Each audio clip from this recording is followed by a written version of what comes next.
Never ready, never completely ready. Yeah, that's true. That's true. But good enough. Well, we got some fine people in here already, Paul. We do. We got Mega Dog 555. Welcome. Mandy's Hello. Candy. Mr. Hello, Lodak. Mandy. Mr. Lodak. There's some guy, Rivendell Coins and Antiquities. Yeah, I've heard of him. Shady Huh. character, but I've heard of him. And how about that American Woodland Relics Joker? He's in here too. He's a nut. Anybody caught with him, you better run. Ed's here. Hey, Ed. Hey, Ed. Thanks, sir. Appreciate you. So, Paul and I have some historical storytelling. We do. Well, I'm trying to type. I can't talk and type at the same time. That doesn't surprise me. Prairie prospecting. Hello, gentleman prospector. Hello. Stuck in trees. Oh, we have a GP raid. Hello. Hey, Mentally corrupted. I like the name. Karen Unz. Hello, Karen. Dennis Bigfoot. Hey, Dennis. I am Jonathan Rivendell Coins. That is Paul, American Woodland Relics. I'll be I'm done from right here in a second. I'm from New England, so that's why I have this funny accent, and he's from Georgia. That's why I'm he from has that Georgia. smooth accent. I'm from Georgia. Georgia. Heath Doty's Adventures. Hello. Hello. And Dorothy Richardson. Hello. Hello, Dorothy. Rose Nose Treasure. Hello. If I didn't say hello earlier. Prairie Prospecting. Mega Dog, no accent. It slips out every so often. Texas Donna. Hi, Texas. Mama Bird. Did we say Dennis Bigfoot? I did say hello to Dennis. North Weeze and Carolina Geezer. coastal area. Oh, okay. John Chum. Hey, John.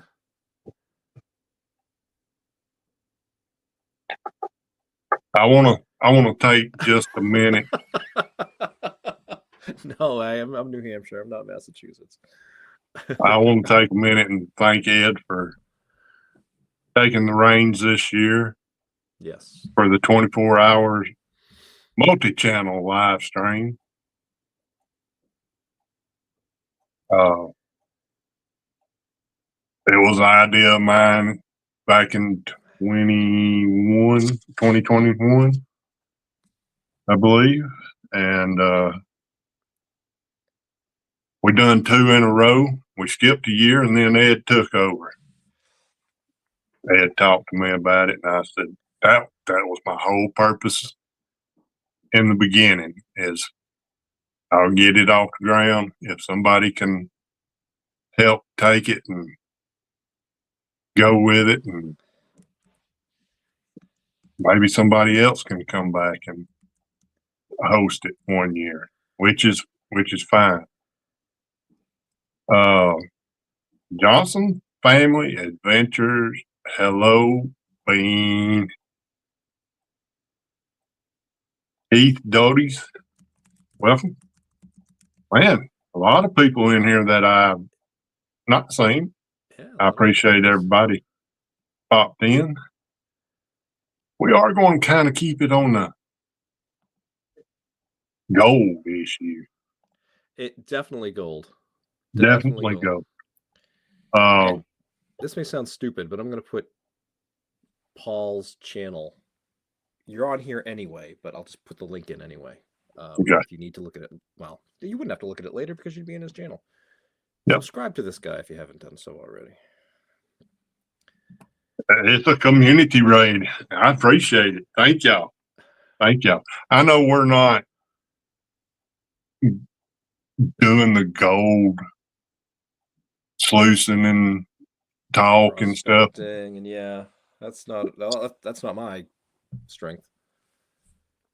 So we are, yeah, we are going to talk about California gold just a little bit. Yep. And then we're going to talk about the San Francisco Mint. So, what do you say we get started? First of all, let's just say welcome to everybody. If we overlooked you, we apologize. We got a lot going on here tonight. So,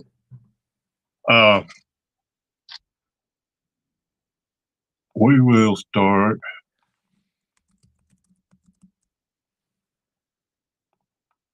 with this.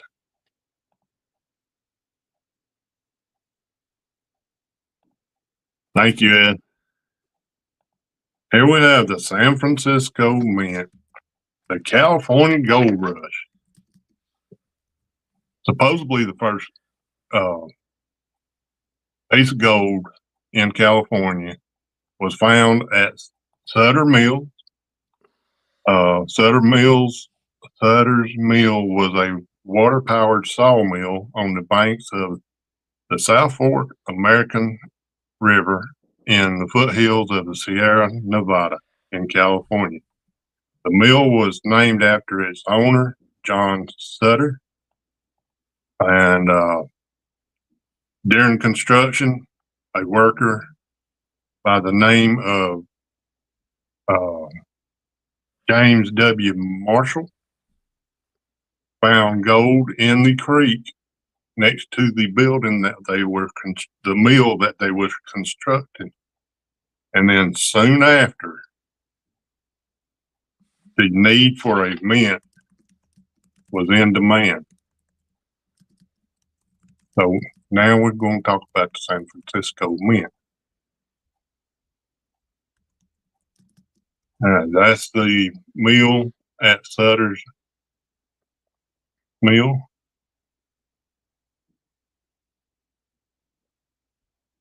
The San Francisco Mint is a branch of the United States Mint, opened in 1854 to serve the gold mines of the California Gold Rush.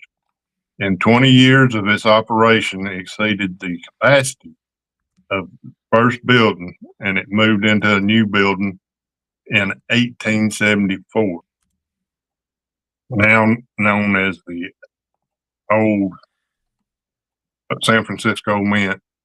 In 1937, mint operations moved into a third building, which is the current building they're in now. So we're going to back up, talk about this building here. The San Francisco Mint began operation in 1854 in California, which is now a historical landmark. Number 87 plaque can be found today on commercial.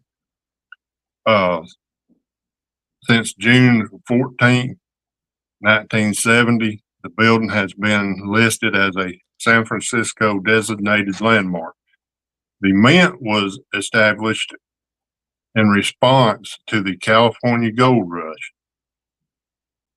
Within the first year of operation, the San Francisco Mint turned $4 million in gold bullions into coins.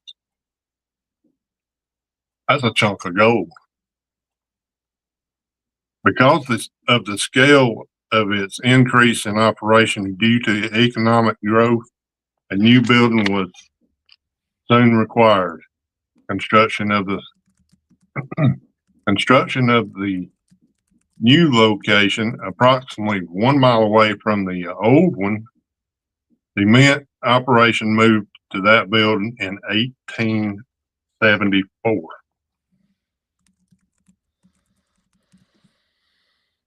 Which is that's one of the coins they produced. Now they moved into this building. The second U.S. Mint building here is completed in 1874 for the Department of the Treasury was designed by Alfred B. Mullet in conservative Greek revival style with a somber Doric order. The columns, most of the exterior and upper floors were constructed of sandstone. It was quarried at Newcastle Island in British Columbia, near the city of Nananamia, something like that. Sounds good to me. Thank you, Canada. And imported for this purpose. The building had central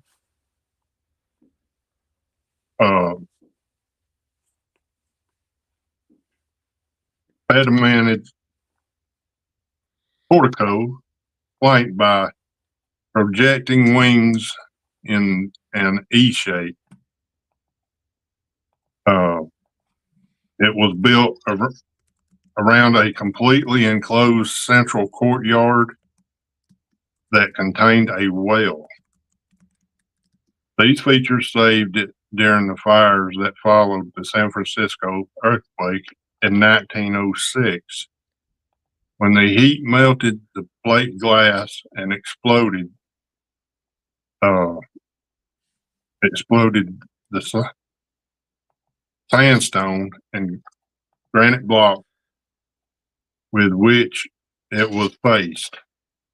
The building is based on concrete and granite foundation design. It had tunneling into its vaults. And at this time, in 1906 earthquake, the mint held $300 million or 7.63 million in 2023, fully a third of the United States gold reserve.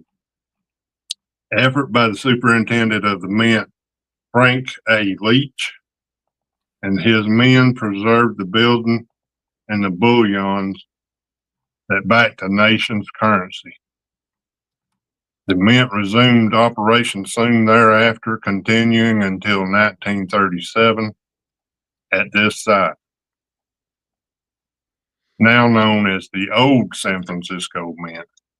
It was designated as a National Historic Landmark in 1961 and sold to the city of San Francisco in 2003. There are plans for adaptive reuse, including a museum and continued special event space. All right, here's the current building. The current building, the new mint, was opened in 1937. Beginning in 1955, circulating coinage from the San Francisco was suspended for 13 years. In 1968, the facility took over most of the proof coinage production from the Philadelphia Mint, but continued striking a supplemental circulating coinage from 68 through 74. Since 1975, the San Francisco Mint has been used almost exclusively for proof coinage, with the exception of the Susan B. Anthony dollar from 1979 to 81. A portion of the mintage of the cents in the early 80s, and circulation strike American the Beautiful quarters marked with an S mint mark and issued only for collectors since 2012. The dollars and the quarters bear a mint mark of the S, but the cents are otherwise indistinguishable from those minted at Philadelphia, which bear no mint marks, unlike those years, excuse me, proof cents from San Francisco and circulation cents from Denver. From 1962 to 1988, the San Francisco Mint was officially an SA office. The San Francisco SA office was granted mint status again March 31st, 1988. The San Francisco Mint was located at 155 Herman Street. It admits visitors only as a rare exception. On May 15th, 1987, to commemorate the 50th anniversary of the Mint, a limited number of people were allowed to tour the facility. This tour was advertised in the San Francisco Chronicle newspaper with reservations required. So that's the story of the San Francisco Mint. But the U.S. Postal Service done something special.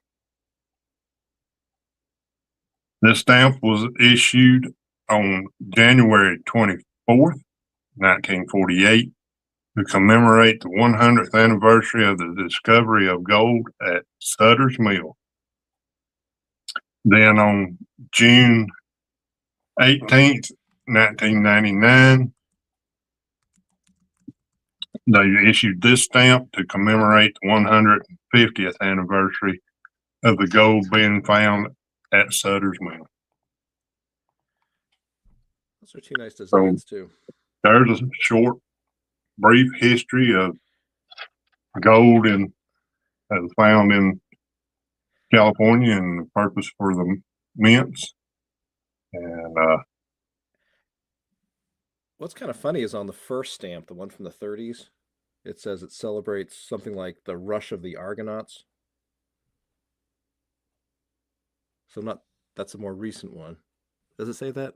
Yeah, which is kind of strange because I don't really know a lot of the history of the whole Sutter's Mill, but I think when they talk about Argonauts, they talk about the many thousands of people who went to California by boat versus those who crossed the land to get there. But of course, in 1848, it was pretty wild country, so yeah, it's not surprising that a lot of people would either sail around South America and up to California, or sail to Panama, cross the isthmus, and then go up that way. Ed asked the question. There it is, Ed. This one is not in good shape. It had on the back, had a hinge on and put in somebody's collection. But yes, I do have a Sutter's Mill stamp.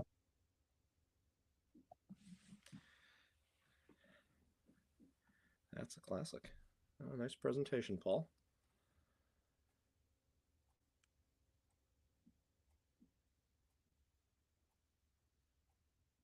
Well, what do you think? You want to talk about some treasure? Yeah, let's put a little treasure talk. I think it's fair to say most people in this chat like searching for gold. I see seaweed coins. Tom Kingery, welcome. Oh, hello. I don't see seaweed, but I'm looking at the StreamYard comment, so I'm sure there's a delay. But hello, everybody. Mama Bird. Yes, Gentleman Prospector. Thank you. Josie Ray Diggs is coming on next. I wasn't able to get a link for her stream. So, Jonathan, if you'll pop her, there you go. Here we are. That's the link to her channel. So if y'all will pop over there and look for her live stream tonight. Perfect. All right, Jonathan, you got us a story, ain't you? I do. So if you want to get the presentation up, The Bear Creek. The Bear Creek Treasure. Yeah. So this is a story. It's a legend. It comes from the December 1969 issue of True Treasure magazine. And the story itself takes place near Mount Ophir, California in 1853. And Mount Ophir and the other locations I'll mention in this story are all located in the western foothills of what's now Yosemite National Park in Mariposa County, California, about 250 miles east of San Francisco. But to understand this story, the background for this story, we have to go back a few years to the 1840s. And there we go. So we know from history, like Paul said, that in the 1840s, gold was discovered in Central California and resulted in the famous California Gold Rush. And it's estimated that, let me get this back here.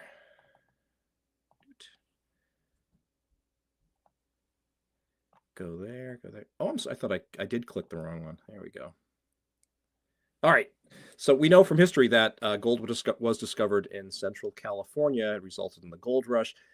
Over 12 million ounces of gold were taken from the streams and mines of California during the gold rush, if not more. And the miners, the so-called 49ers, moved to the area, the prospectors, I should say. Numerous mining camps and towns were built, including mining camps near Mount Ophir, California, which is about 80 miles southwest of Sutter's Mill, where the famous gold rush supposedly began. Now, the roads connecting these mining camps and towns were nothing more than dirt trails. This was still considered very wild country, but it was along these old trails that an enormous amount of gold was transported. And as these towns grew and the population of California increased, so did the need for a government.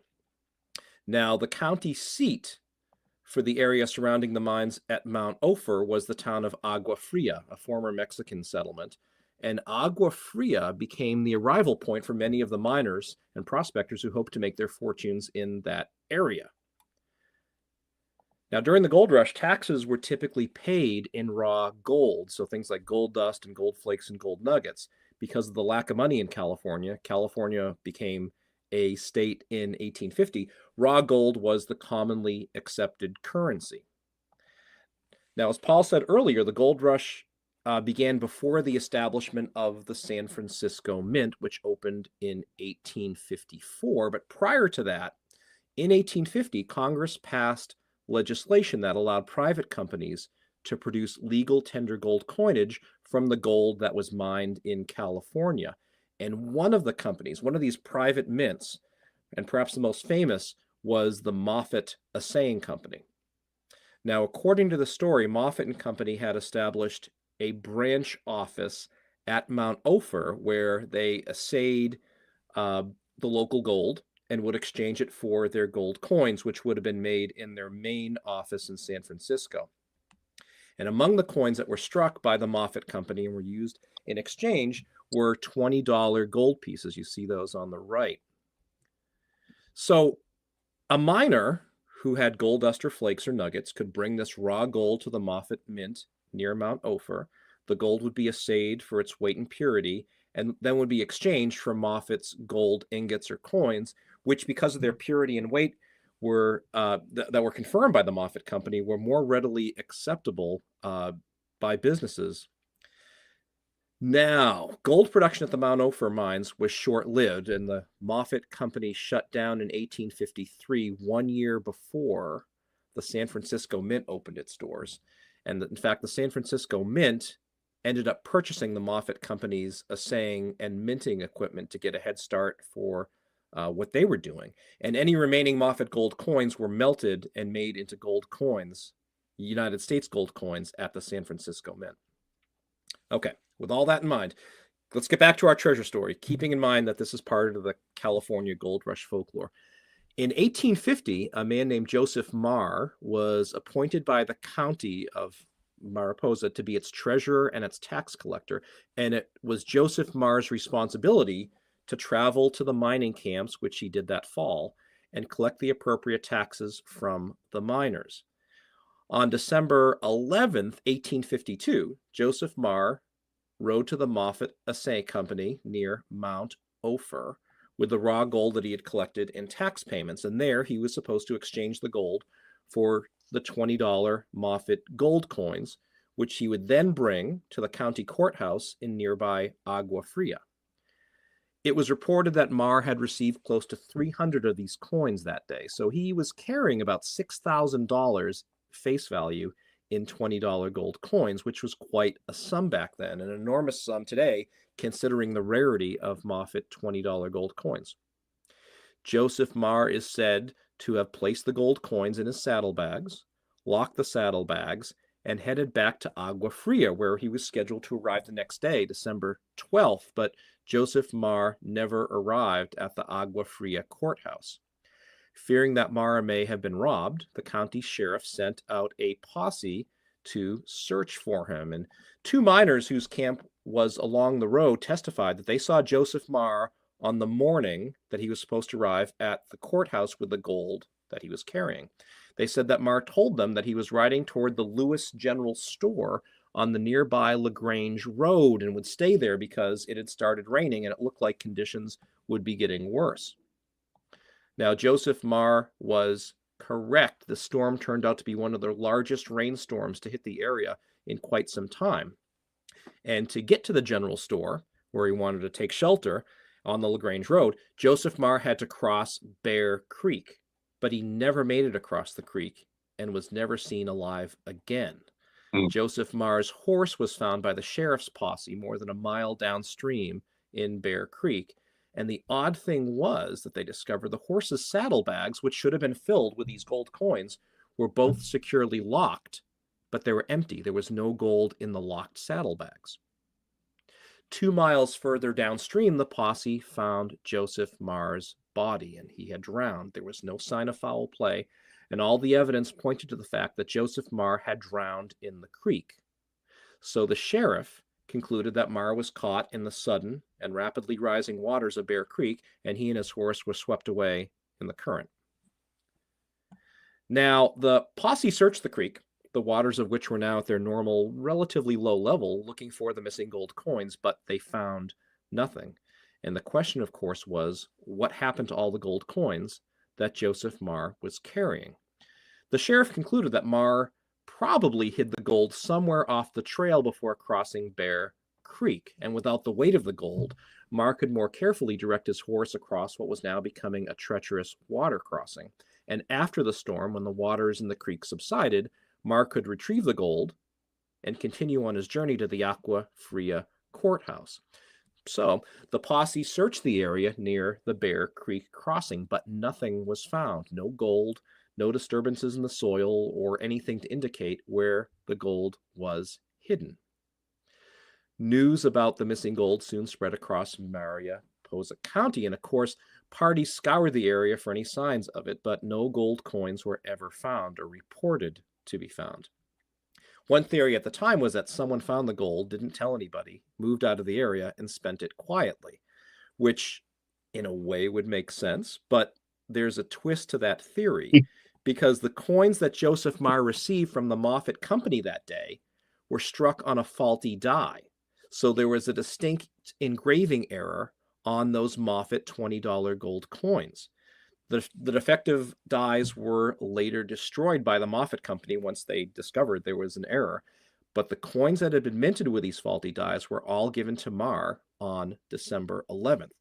So the coins that Marr would have received would have had this engraving defect on each of them and would therefore be readily identifiable, but no Moffat coins like that have ever surfaced with this distinct engraving defect. Not surprising, the story says that Joseph Marr's buried gold is still hidden somewhere near Bear Creek in Mariposa County, California. Are there inaccuracies in the story? I'd say probably. It would take more research to filter out the inaccuracies. If somebody wanted to search for this missing gold, but you can visit Mount Ophir, California today. It's a ghost town, and the remains of some of the buildings and mines are still standing. The ghost town is located just west of Highway 49, about 1 mile north of the old toll road to Hornitos, California. Agua Fria, the town to which Marr was traveling, is also now a ghost town and is a California historical landmark. And perhaps somewhere between Mount Ophir and Agua Fria, just before Bear Creek, lies a small fortune in gold coins. So, what do you think, Paul? Should we plan a road trip to California and search for some $20 gold coins that are buried near Bear Creek? The only thing is, you just invited the whole chat. Hey, the story was published in 1969 in a treasure magazine. Well, it'd be a good field trip. It would be interesting. It'd be interesting just to go to the old ghost towns there. I'm sure, of course, you can't metal detect there, but try to research where that crossing was and go back a ways. True. I mean, unless Joseph Marr had a partner in crime, if we want to call it that, he didn't spend the money. He drowned. The money was not in the saddlebags, locked in the saddlebags on his horse, so they had to be removed before he left the Moffat Assaying Company. Where are they? Where did they end up? So it's a mystery. It's a treasure mystery. So, Gentleman Prospector said, "No worries, American Will and Alex. We are prospectors. We can't even spell map." Can you read a map? You ain't got to spell it. You just got to read it. GPS is a wonderful thing. Oh boy. But yeah, that's the Bear Creek treasure story. I thought that was an interesting one. And obviously it has a connection to San Francisco, the San Francisco Mint. Oh, yeah. Because, Moffat I didn't realize the Moffat company. I'd heard of Moffat, the gold that they produce, more so the ingots. And they are very, very valuable today. Much more so than the United States San Francisco Mint, or any of the other mint $20 gold pieces. Hundreds of thousands of dollars for one coin. So, gosh, imagine finding a cache of $6,000 in face value of those coins. Yeah. And if you did, would you say anything?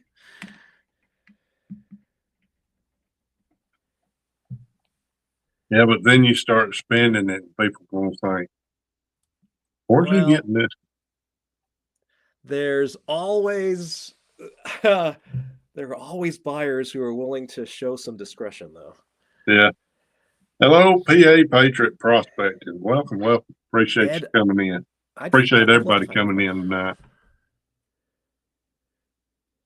So, I mean, sadly, there are people who, if they found them, I don't know what the laws are in California, but I know like the admiralty laws in places like Florida, you have to give a percentage to the state. It would be worth it giving a percentage, because I'm sure this is I assume it's public land, but there are people who would just sadly melt it and just have the gold.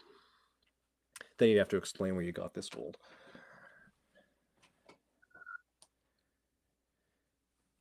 Anyway, hi Deej. Aqua Donkey Prospecting. Welcome. I know there's a lot of folks in here that's in the prospecting community, and I appreciate y'all coming over on this side. We're all, like I seen Ed mention a while ago, we're all treasure family. Mm-hmm. It don't matter if you're a gold prospector, metal detectorist, it's whatever. I mean, I've got into collecting stamps. That's part of American history. Of course it is, yeah.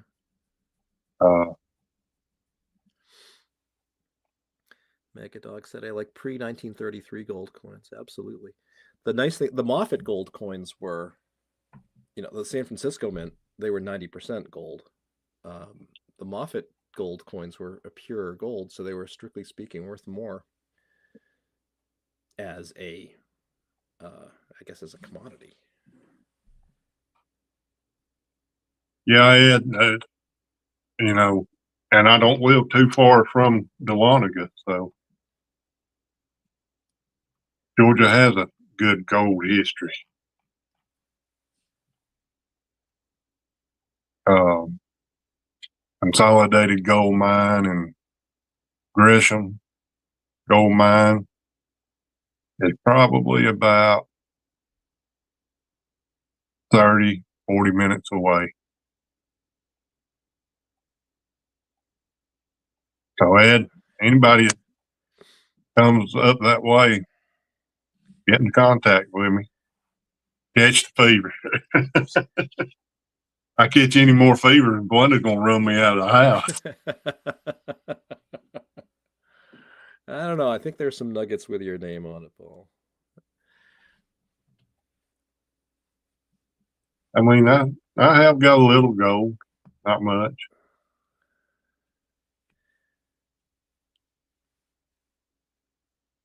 Yeah, we've talked about doing a gold panning stream where you and I do it at the same time. Just have to get that pay dirt.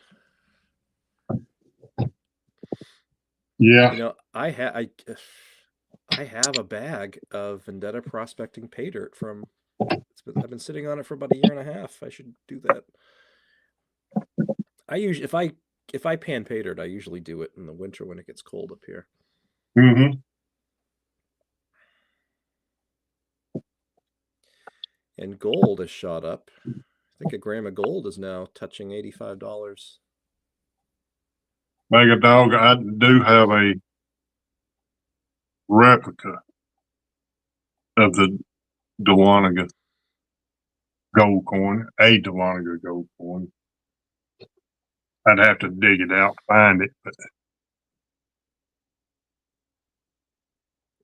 yes, Ed, if a gram of gold is 85, I with shipping I paid less than 85. Mega Dog 55, 55.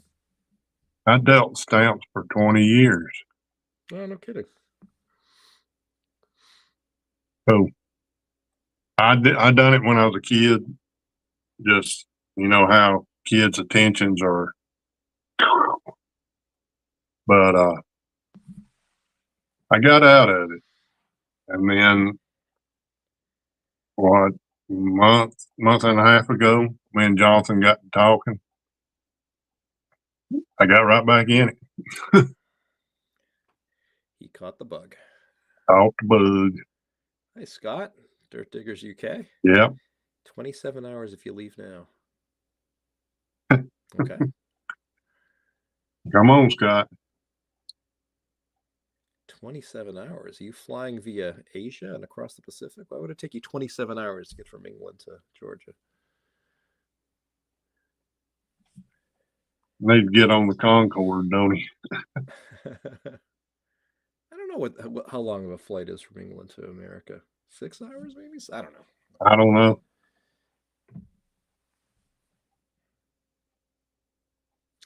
Oh, Mama Bird, I ordered some stamps through the mail as a kid, and my dad was trying to be helpful and pasted my collection in a photo album.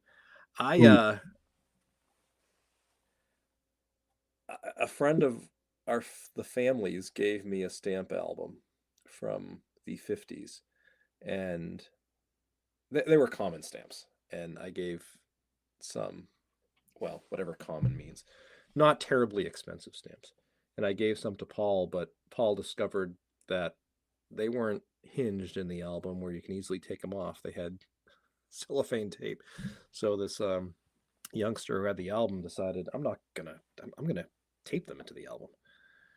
Jonathan, can you drop Jersey Ray Diggs? Yeah. We don't have she's not posted the live stream, but we can post her channel, and you should be able to find her. There you go.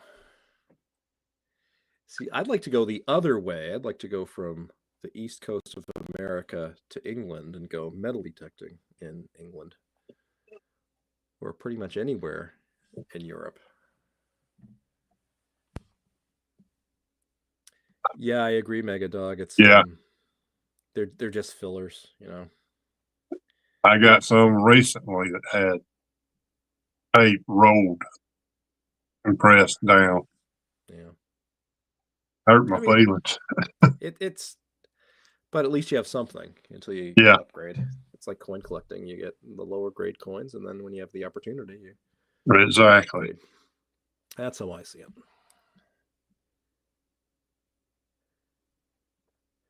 Well, speaking of, how are we doing for time? Speaking of, I have another story here, Paul. You want to go?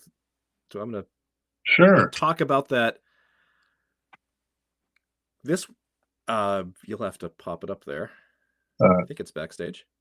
Yeah, this was, I mentioned that stamp album. This was in the back of the stamp album. It's a PDF, and it's going to be kind of hard to see. I don't know if you can zoom in, but this is a newspaper article from Lynn, Massachusetts, sometime in the 1940s, 1945. And the title, of course, is Lynn Man. So Lynn, Massachusetts man has a silver dollar said to be worth $4,500. If you know coin collecting, it's kind of funny to look at that and say it's a $4,500 coin. It's worth a tremendous amount more. I'll just quickly read through it. Herbert A. Locke got coin from his father, also a collector, only 11 of them in the world. And on the left, you see a picture of Herbert A. Locke, and on the right, you see the coin that Herbert A. Locke of Lynn, Massachusetts owned, which is an 1804 U.S. silver dollar. And Lynn, February 12th, the silver dollar said to be worth $4,500 is the property of Herbert A. Locke of 600 Western Avenue, a collector of rare coins. The coin was bequeathed to Locke by his father, also a numismatist. A similar coin, according to Locke, recently sold for $4,500. He's refused this price for his coin and prefers to hold on to it, making it part of a larger and more complete collection of old United States coins. The valuable silver dollar is dated 1804. It's one of the rarest United States coins known, and there are said to be only 11 such coins in the world. Numerous stories are told about the cause of the rarity of this coin. The United States government itself cannot account for their scarcity because apparently no authentic record of what became of all the 1804 dollars minted exists. The story given most credence is that thousands of these silver dollars were minted in 1804, and the entire output of the mint was loaded upon a ship and sent across the Atlantic to pay a debt to Great Britain. The ship sank, and with it went all the silver dollars, with the exception of the 11 which, through some freak, remained in this country. Locke explains that this is only one of many stories concerning the 1804 silver dollar, and that almost every numismatic magazine and pamphlet had its own particular explanation for the rarity. There's no doubt, however, about the fact that there are only 11 of them left. Each one of the 11 can be accounted for, as the owners of them are known. Lamont DuPont of Wilmington, Delaware, owns 2 of them. That's from the DuPont chemical dynasty. The city of Omaha, Nebraska has one of them in its museum. The Harry Payne Whitney estate owns one of them. 6 of them are in the possession of wealthy collectors whose names can be ascertained from collectors' books. They change occasionally, and Locke himself owns one. Locke has some rare exhibits in his collection. Another rarity he showed is a bill printed in the early 1800s with a regulation $5 face value on one side and a $1,000 face value on the other. Another is a $10 bill with one side and a $20 bill on the other. Freaks of the mint, which somehow got out into circulation. So it's kind of crazy that here's the guy who owns the coin. They have his picture, and they put they put his street address where the poor guy lives in the article. I'm thinking most people who own the coin. Now, I'm sure he didn't keep it under his mattress, but still, I don't know if I own that coin, which today I'm going to guess is $1 million coin easily. Oh yeah. Oh yeah. It's just crazy that's just back in the 1940s. I would say, hey, After 11 posting my address like that, I think I'd move. Come on over. Oh, Oh, boy. boy.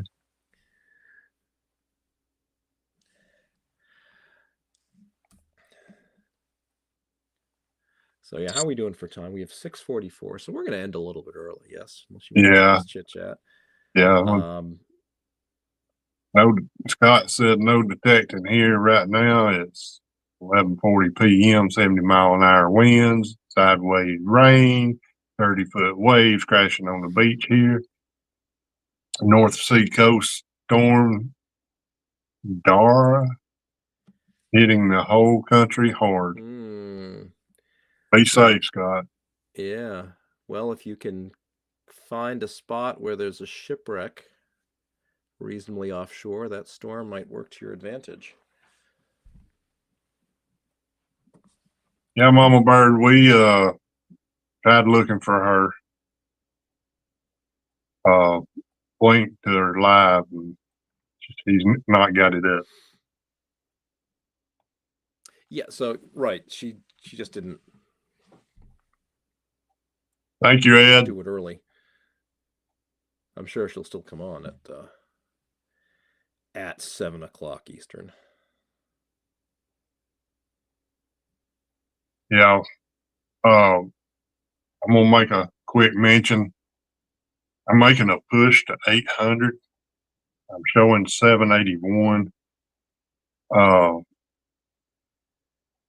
Me and Jonathan gonna do some giveaways when we hit 800, and so help me, American Woodland Relics, get to that point. And we got, it ain't gold, but it's silver and some other stuff. Look at that. Flash says he's 785. Nice. Texas Donna sees 794. Hey, let's do it right here, guys. Let's do it right here.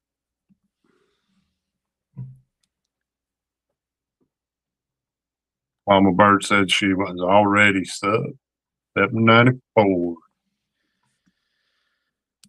Let me refresh this page here.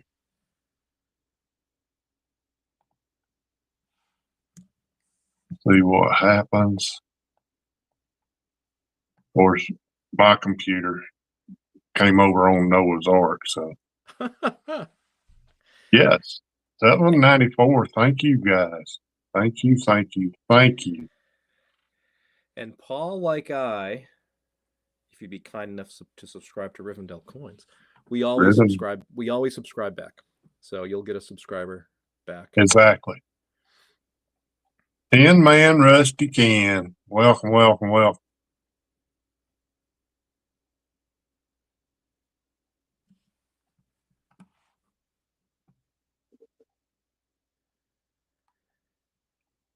Seaweed said the Canadian postal strike is still here, so looking like it Wow. will pass Christmas.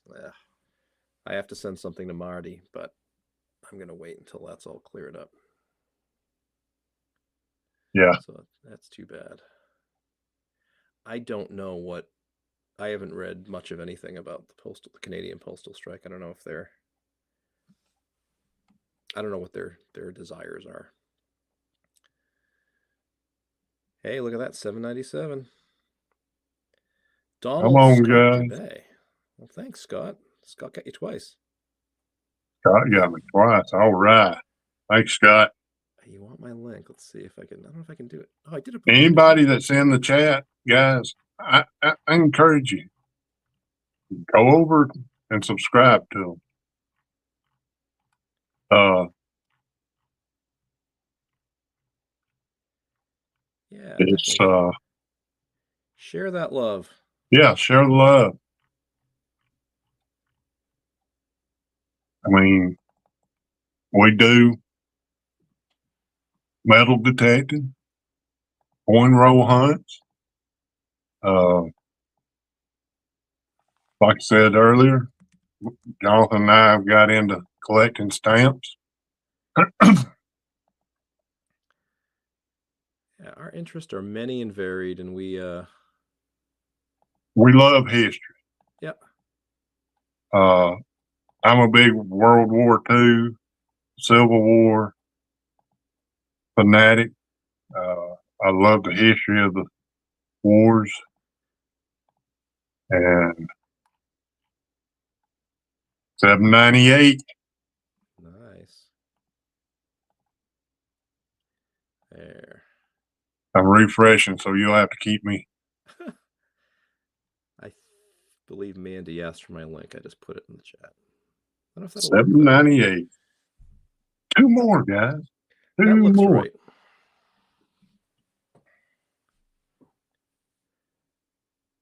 790. Wow.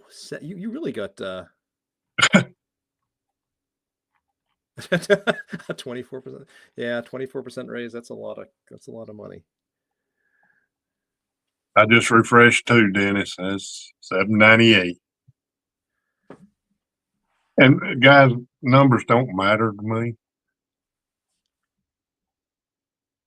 And you know, I don't look to get monetized. I don't want to be monetized. But it's fair to say you've been sitting in the 780s for a little while, so why not just knock it up to 800 and get to 810, 815. Yeah.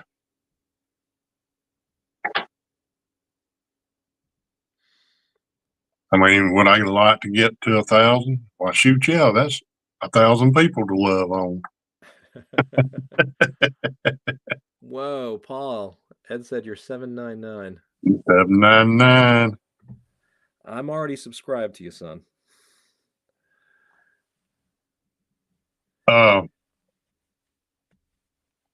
Johnson Family Adventures in New Hampshire. Yeah, I'm in New Hampshire as well. I'm outside of Concord.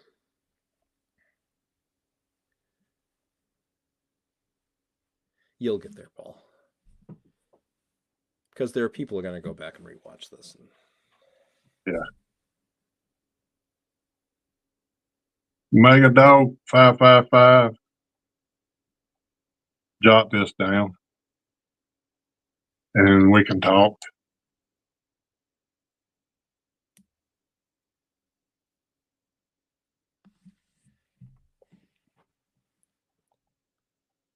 Did that come up, Jonathan? Did what come up, Paul? My computer's gone crazy. Your email address? Yes. Yes, it did. Your Gmail address did.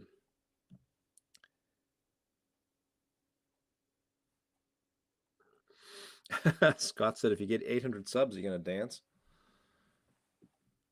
Hey, we do it right here, I will.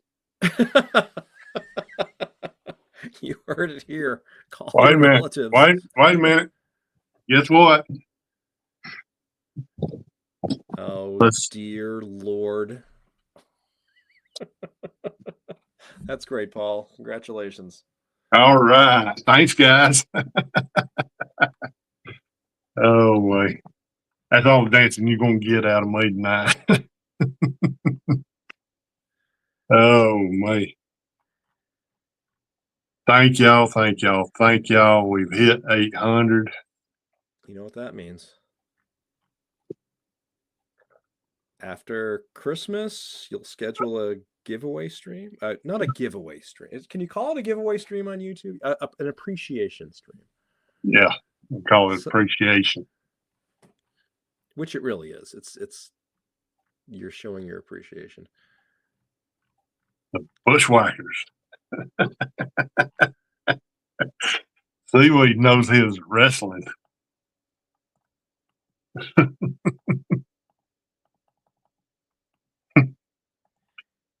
All right. Well, Jonathan, we like 5 minutes, but yeah, there's Jersey Ray, who's scheduled on Ed's list next. okay. Yeah, y'all tune in to Jersey Ray. I'm gonna tune in and eat me some supper. Guys, I appreciate everybody coming in tonight. I'm showing 31 right now. So I think there was more than that at one time. Yeah.